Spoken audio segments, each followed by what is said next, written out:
ಕ್ರಿಸ್ತನ ನಾಮದಲ್ಲಿ ನಿಮ್ಮೆಲ್ಲರನ್ನು ವಂದಿಸುವಂತವನಾಗಿದ್ದೇನೆ. ಈ ಬೆಳಗಿನ ಜಾವದಲ್ಲಿ ವಾಕ್ಯ ಓದಿಕೊಳ್ಳೋಣ. ಜ್ಞಾನೋಕ್ತಿಗಳು 28ನೇ ಅಧ್ಯಾಯ 13ನೇ ವಚನ ಓದಿಕೊಳ್ಳೋಣ. ದೋಷಗಳನ್ನು ಮುಚ್ಚಿಕೊಳ್ಳುವವನಿಗೆ ಶುಭವಾಗದು, ಅವುಗಳನ್ನು ಒಪ್ಪಿಕೊಂಡು ಬಿಡುವವನಿಗೆ ಕರುಣೆ ದೊರೆಯುವುದು. ಕರ್ತನಲ್ಲಿ ಪ್ರೀತಿಯುಳ್ಳ ದೇವಜನರೇ, ನಾವು ಈ ಲೋಕದಲ್ಲಿ ಜೀವಿಸುವಾಗ ನಾವು ಮಾಡ್ತಕ್ಕಂಥ ತಪ್ಪುಗಳು, ಸುಳ್ಳು ಹೇಳುವ ಕಾರ್ಯಗಳು, ಮತ್ತೊಬ್ಬರಿಗೆ ನಾವು ಮೋಸ ಮಾಡುವಂಥದ್ದು, ಇವೆಲ್ಲವುಗಳು ನಮ್ಮಲ್ಲಿರುವಾಗ ಇವು ದೋಷ ಎಂಬುದಾಗಿ, ಈ ದೋಷಗಳು ನಾವು ಒಪ್ಪಿಕೊಂಡು ಬಿಟ್ಟು ಬಿಡುವಾಗ ನಮಗೆ ಕರುಣೆ ದೊರೆಯುವಂತದ್ದಾಗಿದೆ.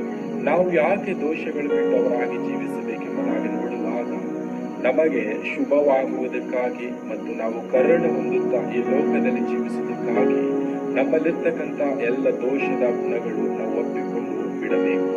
ನಾವು ಒಪ್ಪಿಕೊಂಡು ಬಿಟ್ಟಾಗ ನಮಗೆ ಕರುಣೆ ದೊರೆಯುತ್ತದೆ, ನಮಗೆ ಶುಭವನ್ನು ಆಗುತ್ತದೆ. ಶುಭವಾಗುವಾಗ ನಮಗೆ ಅನೇಕ ಸಂಗತಿಗಳು ನಮ್ಮನ್ನು ಹಿಂಬಾಲಿಸುವಂತವಾಗಿವೆ.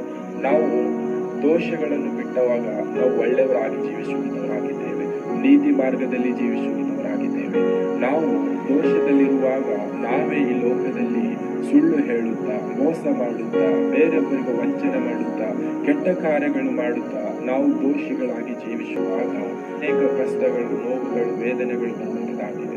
ನಾವು ಮಾಡತಕ್ಕಂಥ ಇವೆಲ್ಲ ತಪ್ಪು ಕಾರ್ಯಗಳು, ನಮ್ಮ ದೋಷಗಳು ನಾವು ಒಪ್ಪಿಕೊಂಡು ಬಿಟ್ಟಾಗ ನಮಗೆ ಶುಭವಾಗುತ್ತದೆ ಮತ್ತು ಕರುಣೆ ದೊರೆಯುವಂತದ್ದಾಗಿದೆ.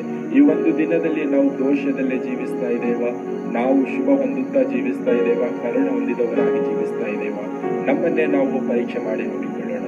ಕರ್ತನು ಈ ವಾಕ್ಯ ನಮ್ಮೆಲ್ಲರ ಆತ್ಮದಲ್ಲಿ ಆಶೀರ್ವದಿಸಲಿ. ಆಮೇನ್.